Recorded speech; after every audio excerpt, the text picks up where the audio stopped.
چہرے کے پردے کے بارے میں علماء کا اختلاف ہے. امام ابو حنیفہ رحمہ اللہ کی رائے یہ کہ چہرے کا پردہ فرض نہیں ہے. امام شافعی اور امام احمد بن حنبل کی رائے یہ کہ چہرے کا پردہ بھی فرض ہے. بالکل ایسے ہی وہ کہتے ہیں اس میں بھی سرے سے کوئی آپشن عورت کے پاس ہے ہی نہیں. وہ چہرہ لازمی ہر قیمت پہ اس نے چھپانا ہے, اس میں گنجائش کا پہلو نہیں ہے. جیسے سر کے بال چھپانے ایسے چہرہ بھی چھپانا. دیکھیں عورت کا جو پردہ ہے نا, ایک ہے بیسک پردہ بنیادی جو ہر عورت نے کرنا ہی کرنا ہے. وہ کیا ہے کہ پورا جسم چھپا ہوا ہو سوائے چہرے اور ہاتھ کے. یہ تو پوری امت کا اجماع ہے کہ اتنا پردہ تو عورت نے بولو بھائی کرنا ہی کرنا ہے. اس میں کسی کا اختلاف نہیں ہے. بال نہیں کھول سکتی, کلائیاں نہیں کھول سکتی, پنڈلیاں نہیں کھول سکتی, پاؤں, چہرہ اور ہاتھ. یہاں تک سمجھ میں آئی بات؟ یعنی یہ تو اس کا تو آپشن ہے ہی نہیں سر کے بال کھولنے کا یا سر سے چادر ہٹ جائے. دوسرا ہے چہرے کا پردہ. تو چہرے کے پردے کے بارے میں علماء کا اختلاف ہے. امام ابو حنیفہ رحمہ اللہ کی رائے یہ کہ چہرے کا پردہ فرض نہیں ہے. امام شافعی اور امام احمد بن حنبل کی رائے یہ کہ چہرے کا پردہ بھی فرض ہے. بالکل ایسے ہی وہ کہتے ہیں اس میں بھی سرے سے کوئی آپشن عورت کے پاس ہے ہی نہیں. وہ چہرہ لازمی ہر قیمت پہ اس نے چھپانا ہے, اس میں گنجائش کا پہلو نہیں ہے. جیسے سر کے بال چھپانے ایسے چہرہ بھی چھپانا. امام حنیفہ کی جو اصل رائے ہے وہ یہی ہے کہ چہرے کا پردہ فرض نہیں ہے اصل کے اعتبار سے. تو چہرے کا پردہ جو فرض ہے وہ جہاں فتنے کا خوف ہوگا تو وہاں فرض ہوگا, جہاں فتنے کا خوف نہیں ہے وہاں فرض نہیں ہے. فتنے کا خوف ہو پھر بھی فرض نہیں ہے, ایسی کسی فقیہ کی رائے نہیں ہے. کیونکہ قرآن مجید کی جو آیت ہے نا یدنین علیہن من جلابیبہن, جب گھر سے باہر نکلو تو اپنے اوپر چادریں ڈال لیا کرو, تو ظاہر اس میں چہرہ بھی آئے گا. تو وہ فتنے کے خوف ہی کے موقع پر اللہ نے فرمایا. تو جہاں بھی فتنے کی نوعیت چاہے کسی بھی نوعیت کی ہو, تو اس پر علماء کہتے ہیں کہ جوان عورت کے چہرے میں فتنے کا خوف بہرحال موجود ہے.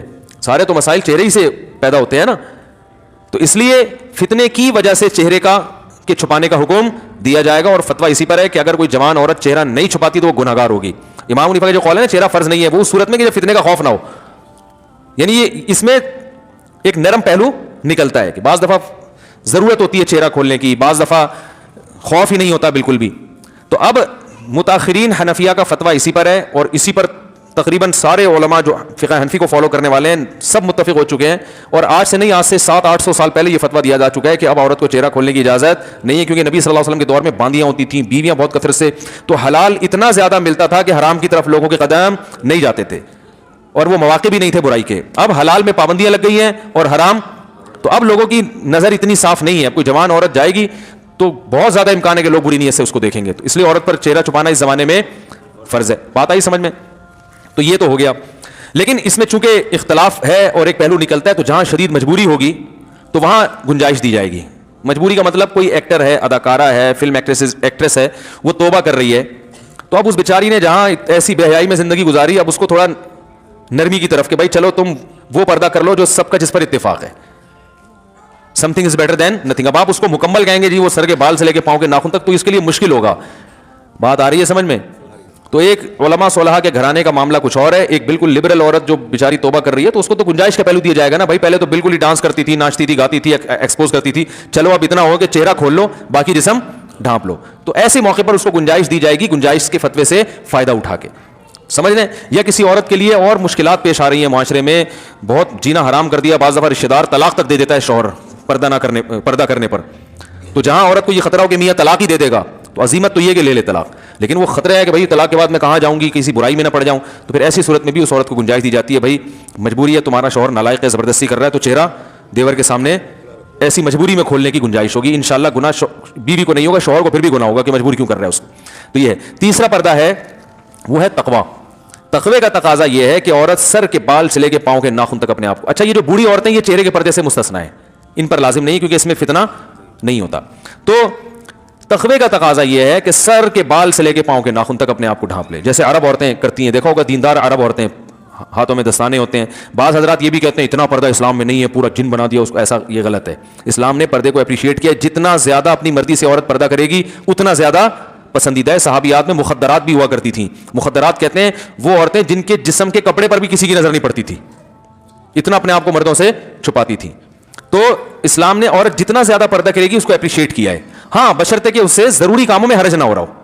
اب جوائنٹ فیملی میں بہو صاحبہ نے مخدرات میں شامل کر کے دروازہ بند کر کے کنڈی لگا دی کہ دیور کی میرے کپڑوں پہ بھی نظر نہیں پڑنی چاہیے, تو یہ تقوی کی یہ مقام تو حاصل ہو گیا, لیکن روٹیاں کون پکائے گا بھائی, گھر کا کام کون کرے گا ہے, یا جو بھی گھر کے کام کاج ہیں جو سب نے مل بانٹ کے کرنے ہیں, وہ تو ایسے موقع پر اس کو کہا جائے گا چہرے کا پردہ کریں آپ. باقی جتنا پردہ کام کاج کے دوران اگر کچھ تھوڑی بہت کلائیاں کھل جاتی ہیں یا ہاتھ کھل جاتے ہیں وہ معاف ہیں. امام یوسف رحمہ اللہ سے صراحتاً منقول ہے کہ جوائنٹ فیملی میں اگر گھر چھوٹا ہو، عورت برتن دھوتے ہوئے اس کی کلائی کھل جائے اور دیور کی نظر کلائی پہ پڑ جائے تو انشاءاللہ گناہ نہیں ہوگا، کیونکہ اس سے بچنا بہت مشکل ہے نا. آستین پوری یوں کر کے وہ برتن دھوئے گی تو آستینیں گیلی ہوتی ہیں، تو تھوڑا بہت اس کو آستینیں چڑھانی پڑتی ہیں، احتیاط کے باوجود بعض دفعہ نظر پڑ جاتی ہے. ہمارے یہ بھی فرمایا کرتے تھے عورت جوائنٹ فیملی میں پردہ کرے، چہرہ چھپائے، لیکن اگر بے احتیاطی میں چہرے پہ دیور کی نظر نہ چاہتے ہوئے غلطی سے پڑ جاتی ہے تو کوئی بات نہیں، معاف ہے، کیونکہ اب گھر میں رہتے ہوئے اتنی بے احتیاطی ہو جاتی ہے، اس میں زیادہ مسئلہ کھڑا کریں گے تو گھر کا ماحول خراب ہوتا ہے. تو پردہ کرے چہرے کا، لیکن اگر کبھی غلطی سے بے احتیاطی ہو جائے تو انشاءاللہ معافی ہے. لیکن میں آپ کو ایک بات بتاؤں، جو محتاط لوگ ہیں نا، ہمارے ایسے بہت سے اساتذہ ہیں جن کے گھروں میں کئی بھائی ہیں ماشاءاللہ، بیویاں بھی ساتھ رہتی ہیں، وہ کہتے ہیں 10 سال ہو گئے ہم جوائنٹ فیملی میں، کبھی ہماری نظر اپنی بھابھی پہ نہیں پڑی. وہ بتاتے ہیں کہ نہیں غلطی سے بھی نہیں پڑی. تو تمیز اگر ایک دفعہ مارکیٹ میں آ جائے نا تو وہ ایسا غلطی سے بھی ہوتا نہیں، لیکن بہرحال ہو جائے تو معاف ہے. ہم تو 10 سال سے رہ رہے ہیں، کبھی نظر بھی نہیں پڑی، اکٹھے رہ رہے ہیں نہیں پڑی. تو وجہ اس کی ہے کہ ان کو پتا ہوتا ہے بھائی بیگم آ رہی ہے یا بھابھی آ رہی ہے، تو نظر وہ خود ہی نیچے کر لیتے ہیں. بھائی ٹھیک ہے، انہوں نے کھانا رکھا، چلی گئی، نظر پہلے سے نیچے. جس کی نگاہیں خراب ہوتی ہیں نا، وہ پہلے دروازے پہ یوں کر کے دیکھ رہا ہوتا ہے، آنے تو دو، پہلے دیکھوں گا میری بیگم ہے یا بھابھی آ رہی ہے، آنے دو. آئے گا، اچھی طرح مطالعہ کرے گا، پھر کہے گا بھائی اسلام میں اچھا نہیں ہے. اور جو تقوی والا آدمی ہوتا ہے وہ نظر ریچ ہی کرتا ہے، وہ کہتا ہے اگر بیگم ہوگی تو خود ہی منہ سے بول دے گی نا کہ میں بیگم ہوں، تو نیچے رکھو وہ نظر. جب وہ کھانا لے کر آ رہی ہے، کچن کے کھٹ پٹ سے اندازہ ہو گیا بھابھی کھانا لگا رہی ہے میرے لیے، تو بھائی پہلے سے نظر نیچے رکھ لو، وہ آئیں گی رکھ کے چلی جائیں گی، ٹھیک ہے نا. اور اگر بیگم ہے تو بیگم منہ سے خود ہی بول دے گی، بھائی بیگم تو ایسا بولتی ہے، آپ کو ہوتا ہے اس کو چپ کرانا مشکل ہوتا ہے.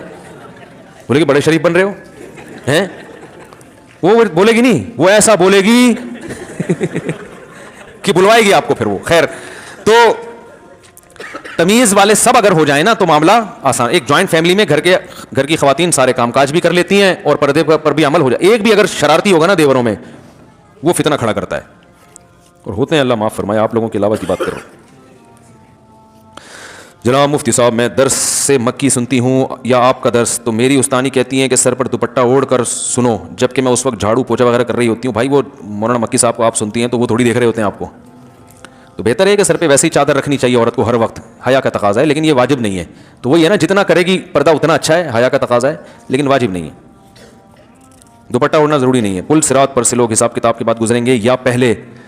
پل صراط پر لوگ حساب و کتاب کے بعد گزریں گے. جس کا حساب اچھا ہو گیا تو وہ انتہائی اسپیڈ سے گزرے گا، اور جس کا برا ہو گیا وہ کٹ کے گرے گا. اللہ سب کو محفوظ رکھے.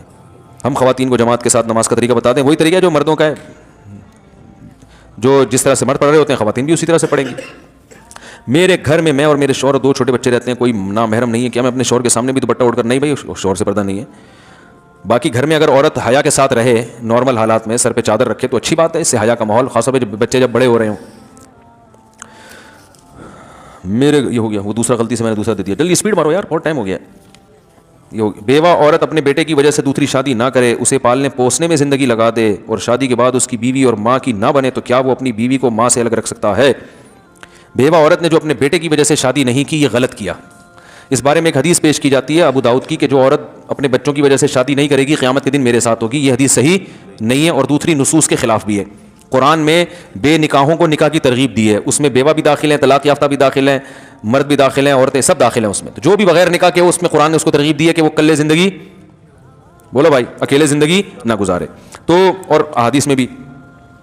باقی اگر عورت کو یہ خطرہ ہے کہ میں نے اپنے بیٹے کی موجودگی میں کسی سے نکاح کیا تو میرے بیٹے پر ظلم ہو سکتا ہے، سوتیلا باپ، اس وجہ سے نہ کرے تو کسی عارضے کی وجہ سے کوئی نہ کرے تو وہ ایک الگ بات ہے. لیکن بہرحال عورت کو ترغیب یہی ہے. اب یہی ہوا ہے نا، انہوں نے خود شادی نہیں کی، ان کو شوہر نہیں ملا، مزید اولاد بھی نہیں ملی. مزید اولاد ہوتی، ان کا شوہر ہوتا تو آج شوہر پال رہا ہوتا. اولاد ہوتی، یہ والا نالائق ہوتا تو دوسری ایک بہو نالائق ہوتی، دوسری لائق ہوتی. اتنے بچے پیدا کرو ہول سیل کے حساب سے کہ اسپیئر میں 2-4 بگڑنے کے لیے بھی رکھو. حقیقت بتا رہا ہوں، 1-2 ہی اور بگڑ گئے تو زندگی برباد ہو گئی نا. میرے پاس آتی ہیں بعض بوڑھی عورتیں، ایک ہی بیٹا ہے، بہو نے اس کو یرغمال بنایا ہوا ہے، وہ زندگی بیچاروں کی عذاب گزر رہی ہوتی ہے. میں ان کو یہ کہتا تو نہیں کہ یہ کہ آپ نسل روکنے کا عذاب ہے، کیونکہ اور بیچاری پریشان ہو جائیں گی. بعض دفعہ قدرت کی طرف سے بھی اولاد نہیں ملتی، لیکن آج کل تو خود سے روکی جا رہی ہے. اس کا پھر خمیازہ بھگتنا پڑتا ہے بڑھاپے میں، سمجھ رہے ہیں؟ تو ماں کی نہ بنے تو کیا بیوی کو ماں سے الگ، ہاں ماں سے الگ رکھ سکتا ہے، لیکن ماں کے ساتھ جا کے پھر ٹائم زیادہ گزارا کرے تاکہ اس کو تنہائی محسوس نہ ہو.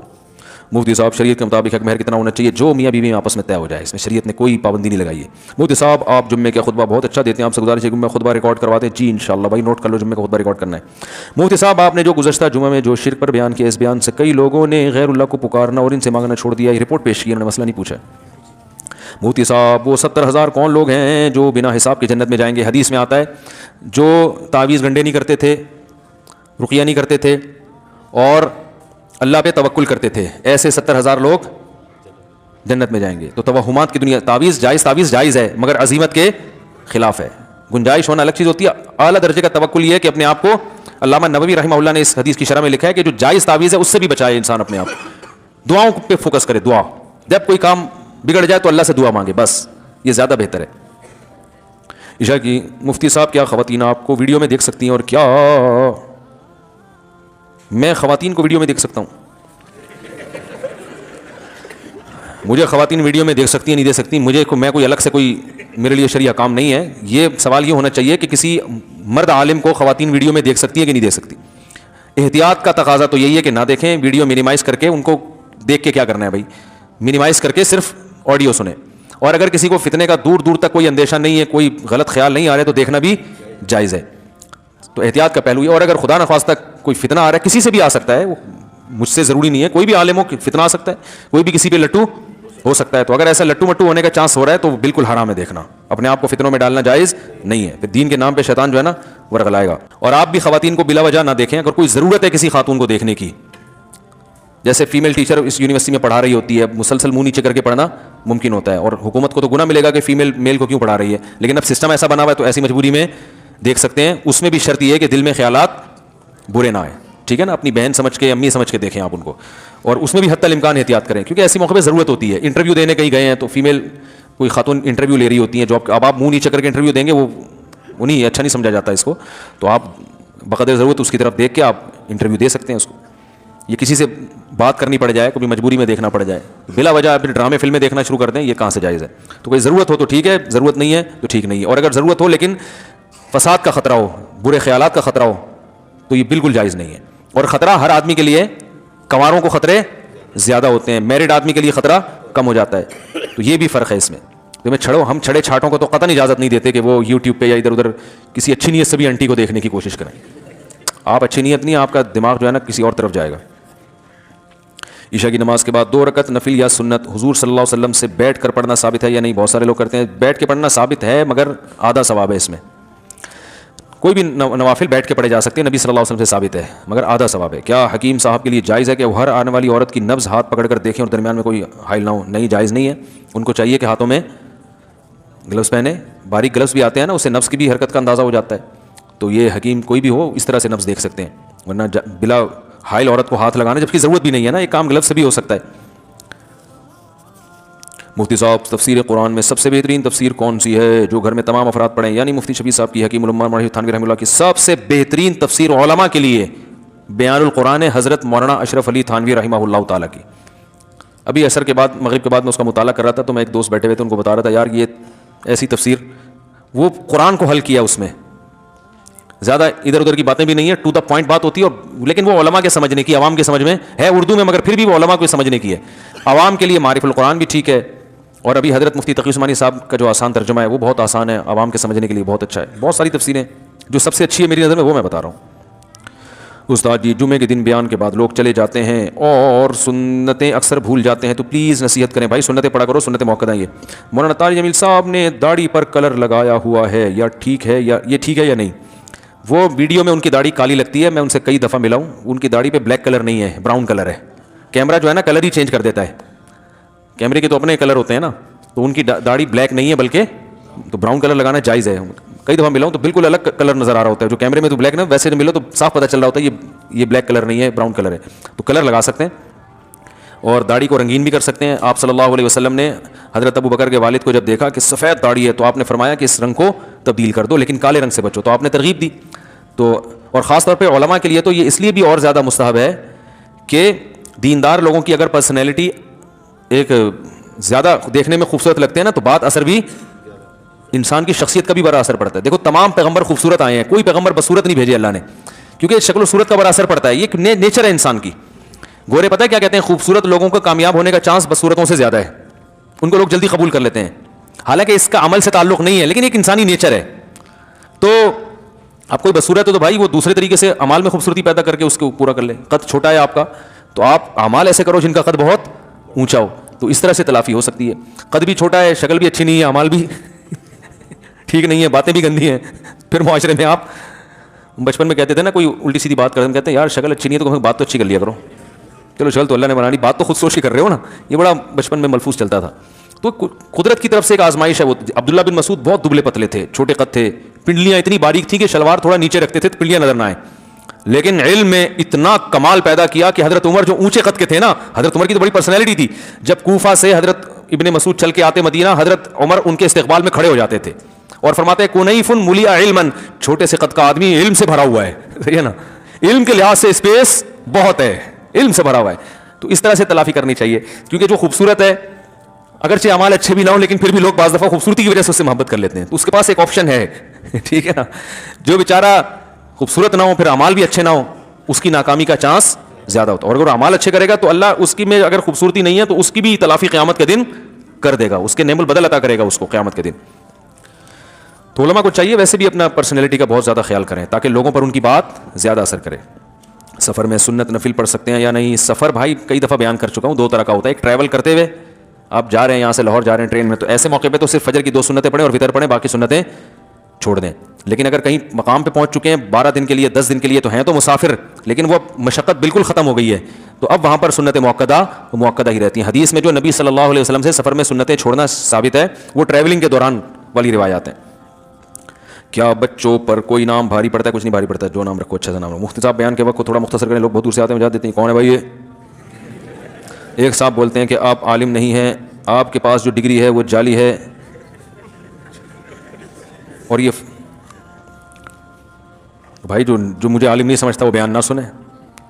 کیا خیال ہے بھائی؟ بولنے پر تو کوئی بھی کچھ بھی بول سکتا ہے, گورنمنٹ کی طرف سے کوئی پابندی نہیں ہے, کوئی بھی کچھ بھی بول لے. آج کل سردی, انہوں نے جو ایسا الزام لگا رہے ہیں وہ ڈگری دیکھی ہے میری, انہوں نے جعلی ہے, یہ اچھی ہے. آج کل سردی کے موسم میں اگر غسل فرض ہو جائے تو گیزر کی سہولت بھی نہیں ہے, تو پھر کیا کریں؟ غسل کریں. نماز چھوڑنے کی اجازت نہیں ہے, رات کو پانی گرم کریں چولہے پہ تمیز سے اور نہائیں. فرض نماز چھوڑنے کی اجازت کسی قیمت پہ نہیں ہے. کچھ عرصے بعد میری شادی ہے, میں اگر آپ کو ولیمے میں دعوت دوں تو آپ تشریف لائیں گے؟ نہیں, ٹائم شارٹ ہے بھائی, ٹائم شارٹ چل رہا ہے مارکیٹ میں. اب میں دعوت میں جا کے نا پھر اتنا اپنے آپ کو برا بھلا کہتا ہوں, رات کو دیر سے کھانا, پھر دیر سے نیند, پھر بدعزمی, پھر ساری صبح کی ترتیب.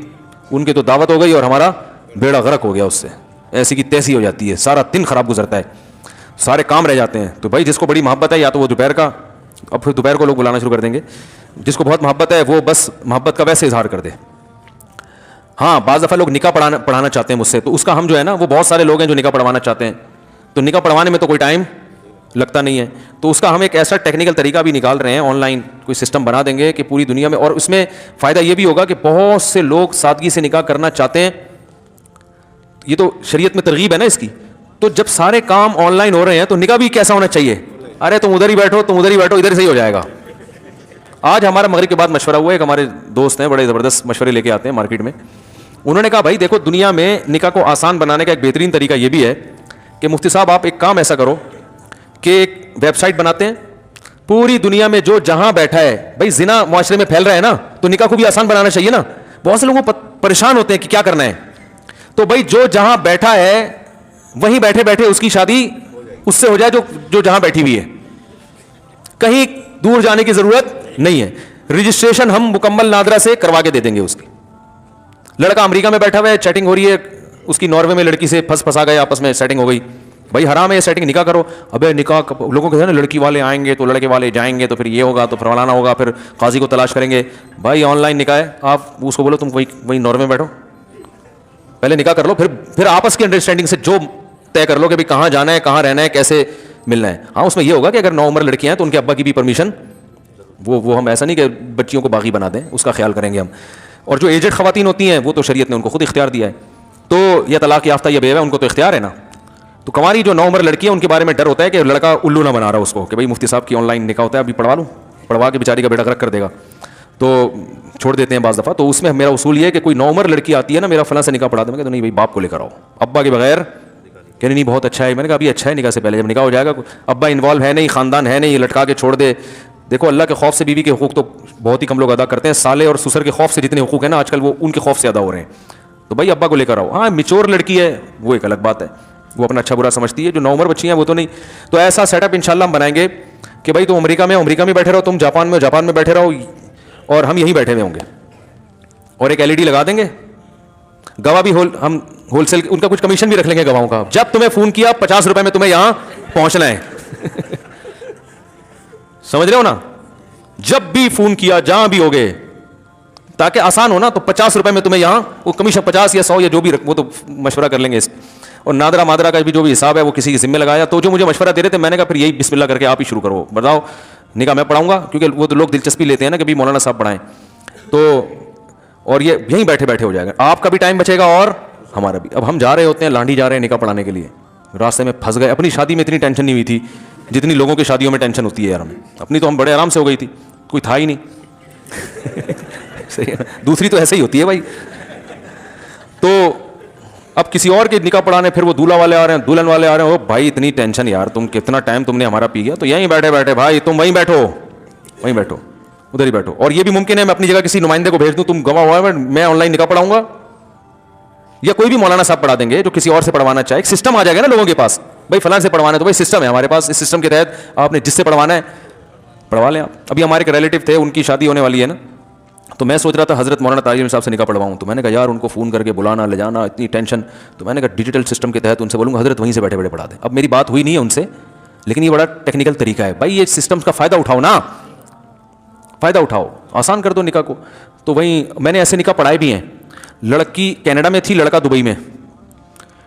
تو پریشان تھا یہ, میں نے وہیں سے فون پہ نکاح پڑھایا. ایک لڑکے کے ذمہ لگائے ان کے ڈاکومنٹس منگواؤ, نادرا سے رجسٹریشن کروا کے بھیج دی. لڑکی کے ابا شادی نہیں کر رہے تھے, بڑے اللہ ان کو ہدایت دے, کر کے ہی نہیں دے رہے تھے بچی کی شادی نا, بچی بڑی ہو گئی تھی. تو ہم نے جب نادرا کا سرٹیفکیٹ, لڑکی کی عمر زیادہ تھی, بھیج دیا. ابا نے دیکھ لیا کام پکا ہو گیا بیٹا.